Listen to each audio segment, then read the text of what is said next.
السلام علیکم ورحمۃ اللہ وبرکاتہ۔ ایک سکول بس تفریحی دورے پر جاتے ہوئے راستے میں ایک سرنگ میں پھنس گئی۔ سرنگ کے دہانے پر 5 میٹر اونچائی لکھی تھی۔ ڈرائیور نے نہیں روکا کیونکہ بس کی اونچائی بھی 5 میٹر تھی۔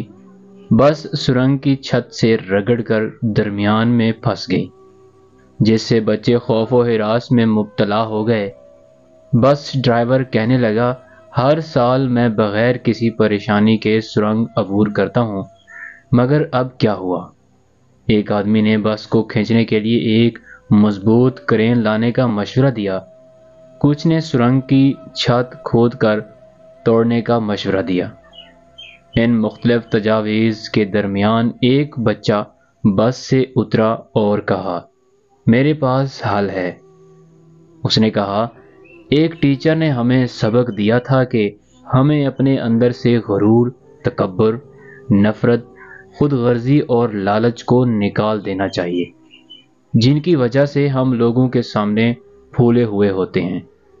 اگر ہم ان الفاظ کو بس پر لگا دیں اور اس کے ٹائروں سے تھوڑی سی ہوا نکال دیں تو وہ سرنگ کی چھت سے نیچے آ جائے گی اور ہم بحفاظت گزر جائیں گے۔ بچے کے مشورے کے مطابق بس کے ٹائروں سے ہوا کا دباؤ کم کیا گیا تو بس سرنگ کی چھت کی سطح سے نیچے گزر گئی اور سب بحفاظت سرنگ سے باہر نکل آئے۔